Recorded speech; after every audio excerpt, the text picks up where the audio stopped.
I was halfway out the back door, steaks on a tray, when I heard her say it. "I'm serious," Laurel said, swirling her wine. "This marriage? Joke. Alan's so out of touch. He still thinks I need him to run the business. Bless him." I froze behind the deck post, heart thudding in my chest. Her voice carried straight through the glass. Jamie snorted. "He really believes he's still the boss?" Carla laughed. "Girl, you could do better blindfolded," Deb chimed in. "Just cut him loose already." They were sitting around the fire pit I had built with my own hands, drinking the wine I stocked under the pergola I damn near broke my back to finish before her birthday last year. The steak started to cool in my hand, but I couldn't move. I just stood there, listening to them rip me apart like I was some clueless idiot they had to babysit. "Don't worry," Laurel said, smiling. "We'll be rid of him soon, just waiting for the timing." I swear my vision narrowed. Every smug chuckle felt like a slap. I thought back to the first year of the company, me pulling 16-hour days while she networked at wine mixers and weekend retreats. I floated loans on my credit. I pounded nails while she handed out business cards. I never once threw it in her face. And here she was, rewriting the whole damn story with a Cabernet in hand. Quick note, before listening further, share which city or country you're watching from.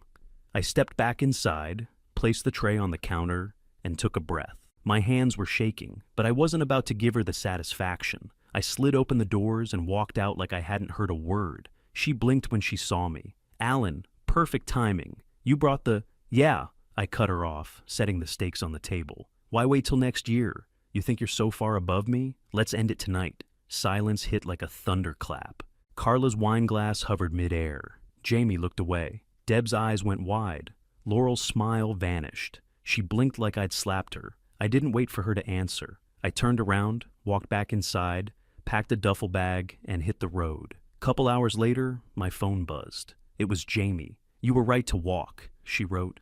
"I should have told you months ago. You built that company." She just got loud. I stared at the screen, then tossed the phone onto the passenger seat and kept driving. I slept like garbage that night. Buzzing lights, pillows that felt like gym mats, and a towel so thin it didn't even bother drying me. Still better than sharing a bed with someone plotting my exit like a quarterly budget cut. Next morning, I sat on the edge of that stiff mattress and called Roger. He picked up right away. "Alan, you good?" "No," I said. "Need a favor, real fast." Roger and I had done jobs together for years. He wasn't just a CPA, he was a bloodhound with spreadsheets. "I need you to pull our books," I said. "Everything. I've got a bad feeling." "Got it. I'll circle back in a few." I paced the parking lot for hours. Sun beat down, people came and went with their plastic bags and gas station coffees. I stared at the sky like it might give me answers. Roger called at 4. His voice was tight. "Alan, you know she's been siphoning money, right?" "What?" "She set up a shell, Aurora Consults, same initials. Been rerouting select clients there. The income's clean, legal on paper, but the intent? Sketchy as hell. I had to sit down on the curb. My knees just gave out. She told the accountant you were stepping back. Stress-related leave. There's email trails." I nearly threw my phone into traffic. "Jesus Christ, Roger!" "That's not all. A few vendor invoices were double-coded. She's been building her own accounts for months. She planned this," I muttered. "Alan, you need to act fast before anything gets locked down or transferred." I hung up without answering. My hand was shaking, but my head was clear for the first time in weeks. Later that night, Jamie messaged me again. "You still want the truth?" she wrote. "I've got recordings." I didn't know how deep it went until now. I told her to send them. She did. First one was Laurel at some mixer or office event. You could hear the clinking of glasses, music in the background. "Alan has no idea," she was saying. "We've already drafted the new logo. I'll tell him after I secure the big job from Sunpoint." Sunpoint. That was mine. I brought them in. I spent 6 months building that relationship. Took their guy fishing, drove to their HQ twice, pitched the whole damn package myself. And she was planning to poach it. I called Roger back. "Lock her out," I said. "Lock her out of every system, every shared login. Treat her like she's a breach risk." "She's already moved on," he said. "She's gone," I replied. I just didn't see it. Half an hour later, my phone lit up again. This time, it was my son, Eric. "Hey, Dad, you all right?" I closed my eyes. "Yeah, why?" "Mom says you're taking time off. said you're burnt out or something. Is everything okay? So she'd started the smear campaign, faster than I expected. Eric, I said, you remember who built the office you work in, right? That conference room table? Those skylights? Of course. You did all that. He paused. Why? What's going on? Because she's trying to erase that. Rebrand me as the guy who can't keep up. There was a long silence. She said you were tired, he muttered, that you needed rest. Don't buy it, I said. Not for a second. He let out a breath. I knew something felt off. You're not the one who quits. Ever. I didn't say anything back. Didn't need to. He knew. After the call, I sat on the motel bed and stared at the ceiling. The air conditioner rattled like it was full of gravel. I thought about every night I'd stayed late drawing up contracts while she was out, building relationships. About every time she pushed for more control and I gave it, thinking it was partnership. All while she was drafting a whole new company behind my back. The worst part wasn't even the betrayal. It was how methodical it was, like I was just a box to check off before launch. Later that week, Jamie texted me a location and a time. Target parking lot, 7 p.m. Come alone, no drama. I pulled in early and parked 2 rows over from the garden center. She was already there, sitting in her Civic with the engine off and the windows cracked. I walked up slow, trying not to spook her. She rolled down the window and handed me a manila folder and a flash drive. I can't carry it anymore, she said. It's all there. Emails, texts, screenshots. She even named the file. What file? Phase out plan. She calls it Project Solo. I didn't say anything, just stared at the folder. My hands didn't even shake this time. She's been planning this for over a year, Jamie went on. She told Carla the final step would be convincing the staff you were just tired. Like, mentally out of it. I opened the folder right there under the streetlight. First page was a printed calendar, dates marked with notes like prep Deb for Allen exit and set up HR meeting, blame stress. She had a rollout plan, I muttered. Jamie nodded. Keep reading. Next was a section titled Messaging Strategy. First bullet point, rebrand Allen as traditionalist, out of touch with modern market. Highlight Laurel as progressive, adaptive. I laughed out loud. Traditionalist? I built our damn website, ran every ad campaign for 3 years. She was still handing out trifolds at trade expos when I was pushing SEO. I know, Jamie said. That's why I called you. None of it's true. Then I hit the employee breakdown page, a list of our team with notes next to each name. Deb, insecure, loyal to power. Matt, skeptical, needs incentive. Eric, too loyal to dad. Work on emotional angle. That one hit like a punch to the chest. She was going to use my own son, I said quietly. Jamie didn't respond. I flipped through more pages. Password screenshots, social media drafts for the new brand, a draft email to clients announcing my voluntary transition to emeritus role. She'd already written the goodbye message I never agreed to send. Then came the text thread that killed the last ounce of doubt I had left. Laurel to Carla. He thinks loyalty matters more than leverage. That's why I'll win. I didn't even finish reading. Just closed the folder and stepped back. Thank you, I said to Jamie. I mean it. I waited too long, she said. I just didn't think she'd go this far. She already did, I said. Now it's my turn. That night, I sat on the motel bed with the flash drive loaded up on my laptop. I went through every file, every text, every screenshot. No emotion, just fact-checking. She'd been moving behind the scenes like a hostile CEO gunning for a takeover, and she'd underestimated how fast I'd hit back. I opened my email and wrote to our attorney, Jenna Martinez. Subject line, fireproof me. Attached everything. The recordings, the folder, every receipt of betrayal I had. She replied in under 10 minutes. Come in tomorrow at 9. Bring originals. This is bigger than divorce. I closed my laptop, stood up, and stared at my reflection in the motel mirror. I didn't see a broken man. I saw a builder, and it was time to tear the rod out by the roots. Next morning, I showed up 10 minutes before the meeting Jamie told me about. I wore dark jeans and a collared shirt. No tie, no smile, just a folder under my arm and fire in my chest. Laurel's car was parked in her usual spot. I took the side entrance. Didn't need to make a scene in the front lobby. I knew the timing, knew the room, knew exactly where she'd be sitting. I walked in without knocking. She was mid-pitch, standing by the whiteboard, gesturing towards some branding mock-up. like it meant anything. Across from her sat a tall guy in a sport coat and glasses. Sunpoint Solar's regional VP, Klein. She turned, blinking fast. "Alan, what are you—" I didn't look at her. I looked straight at Klein. "Good morning, Mr. Klein. I'm Alan Macklin, co-owner of this firm." He stood halfway, confused. Yes, we met briefly last year. Appreciate you coming in. I'm gonna make this real simple. This pitch," I nodded toward the board. "It's part of a personal business plan Laurel here has no legal right to pursue." "Alan," she snapped, "you are embarrassing yourself." I stepped forward and handed him the folder. Inside are documents proving her intent to take this contract under a shell company, Aurora Consults. You sign anything with her, you're stepping into a legal minefield. Klein flipped the folder open, read the first few lines. His face didn't move, but his body did. He stood up, slow and stiff. Laurel's voice cracked. "He's confused. I can explain." Klein closed the folder. "I think we'll revisit this another time," he said. Then he turned and walked out without shaking either of our hands.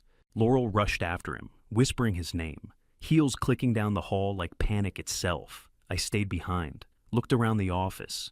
Every desk, every mounted blueprint, the break room fridge I'd filled every Friday with Gatorades and frozen taquitos when the crew stayed late. She'd turned it into a stage for a scam. Jamie peeked around the door. She didn't say anything, just gave a single nod and disappeared again. I pulled out my phone and called Jenna. "It's go time," I said. She filed the injunction by lunch. By 3 p.m., Laurel was locked out of all company financial systems. Her email shut down.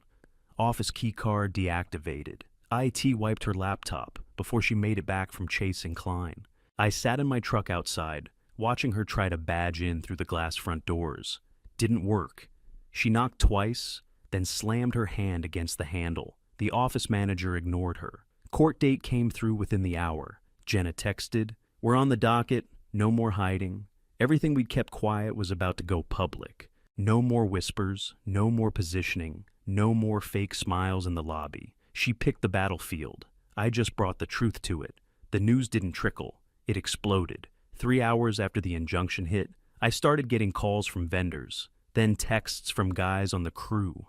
By nightfall, even our plumber knew Laurel got locked out. Eric showed up the next morning. No call. Just knocked once and walked into my motel room holding 2 coffees. "She told me you were having breakdowns," he said, setting the cups down. "Said you were paranoid." I didn't say anything, just handed him the folder. He flipped through the pages fast at first, then slower, then stopped completely. His lips moved while he read. When he got to the part about him, too loyal to Dad, work on emotional angle, his shoulders dropped. "She was gonna use me," he whispered. "Like I was just part of the plan." I nodded once. "Now you see it." He looked up. I didn't know who to believe. I didn't want to pick sides. "You don't have to," I said. She already did. By noon, I had 2 emails from longtime clients asking if the rumors were true. One asked straight up, "Is Laurel under investigation for fraud?" I forwarded them both to Jenna, then sent back her clean summary, just the facts. No drama, no spin. Laurel's image started melting faster than I expected. Next day, another ping from Jamie. "Carla's bailing. Says Laurel's gone off the deep end. Tried forging your signature on a vendor agreement." I didn't even respond. I just called Jenna. She didn't ask for context, just said, "Got it." Filed the restraining order the same afternoon. The judge moved quick, ruled in my favor. Full temporary control of all company assets pending division. Laurel was barred from making purchases, signing contracts, or entering into any client negotiations. That meant no projects, no pitches, no partnerships. She was frozen. I walked through the office the next morning. Everyone acted normal, but you could feel the tension under the surface. Whispers, glances. Someone had taken down her framed awards in the hallway. Eric followed me into the break room. "She called me last night," he said.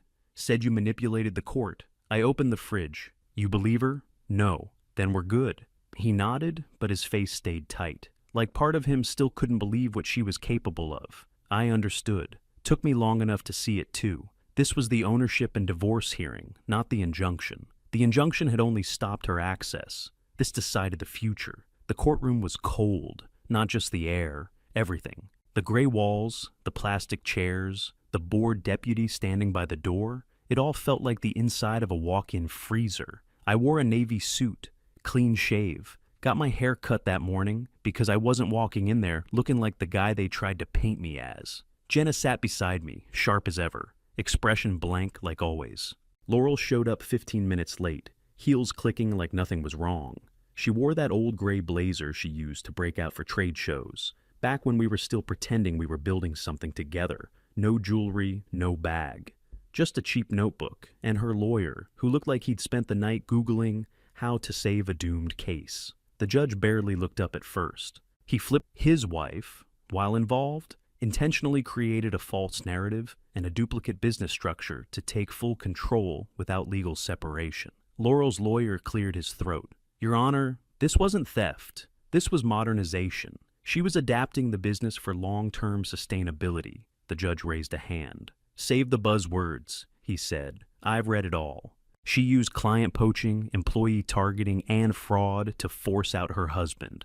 That's not modernization. That's a hostile takeover. Laurel didn't flinch, just stared straight ahead like none of this had anything to do with her. He kept flipping pages, slow and steady, then leaned back in his chair. You can't steal what you helped build just because you want it to look different, he said. Verdict came fast. I retained 100% ownership of the company. All business accounts, client lists, assets, and naming rights stayed with me. Laurel got her personal accounts, her car, and full rights to that consulting podcast she'd launched behind my back. No spousal support, no claim on future profits, not 1 cent. She didn't argue, didn't cry, didn't even speak. Just stood, grabbed her notebook, and walked out like the walls weren't closing in around her. I stayed seated for 10 more minutes after the hearing ended. No words, just breathing, in and out. Like I had to remind myself the war was finally over. 6 months went by, like I'd come out the other side of a car crash. The company didn't just survive, it took off. I hired 2 new project managers. Both came from firms we used to compete with.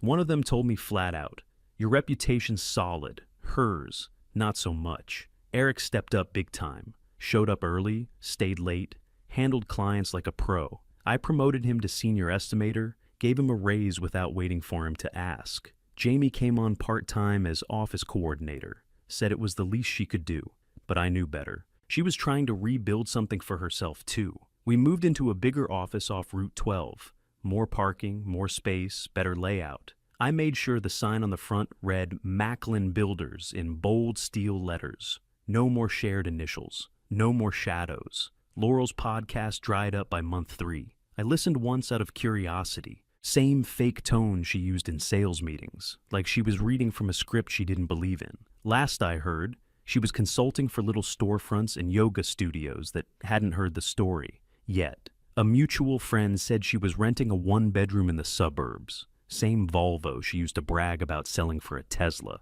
Guess that plan fizzled too. I didn't care where she landed, only that she stayed gone. One afternoon, I stopped by Lowe's to grab some brackets for a custom shelving job, pushed my cart past the paint aisle, and there she was. Laurel, standing by the clearance bins, holding a can of primer. She looked smaller, not thinner, just less. No heels, no posture, no edge, just jeans and an oversized sweatshirt. Her hair pulled back in a way I'd never seen before. No makeup, no show. She glanced up, saw me, then looked down fast. I kept walking, didn't stop, didn't speak, didn't even feel much. Whatever part of me used to want answers was gone. That night, Eric and I were locking up after hours. He leaned against the front desk and looked at me. You ever think you'll talk to her again? I paused. For what? He shrugged. Closure? I grabbed my keys and nodded toward the lights. The truth already said it all. He didn't argue, just said, fair, and flipped the switch. We walked out side by side, no weight left on our backs. A year out from the divorce, I threw a party at the new office. We called it Customer Appreciation Night, printed the banners, posted it on the website. But truth was, it wasn't really for the clients. It was for us, the people who stayed, the ones who stuck it out when everything cracked open. We set up folding tables in the back lot, strung lights across the fence line, rolled out 2 smokers for ribs and brisket, cooler full of beer, kids running between the sawhorses, old clients shaking hands with new ones. No speeches, no fake smiles. Just music, smoke, and the smell of wood and meat. Eric handled the grill. Jamie passed out plates. I floated, shook hands, kept things simple. Halfway through the evening, Eric clinked his fork on a beer bottle and got everyone's attention. "I just want to say something real quick," he said. "To my dad, the man who got stabbed in the back and still stood up taller than before." People clapped. Some gave quiet cheers. Jamie wiped her eyes and laughed. I raised my cup, but didn't say much. Just looked at the crowd and said, "Glad you're all here. Let's keep building." That was it. Didn't need a monologue. They knew. By 10, folks started packing up. Lights dimmed, tables folded, smokers shut down. Jamie waved goodbye. Eric locked up the front. After everyone was gone, I stood alone under the string lights I'd hung myself. The gravel was warm under my boots. Wind was quiet. Moon sitting high. I looked up at the building, at the sign above the glass doors. Macklin Builders. My name. No longer hers. I wasn't angry anymore. Wasn't chasing revenge or waiting on an apology that would never come.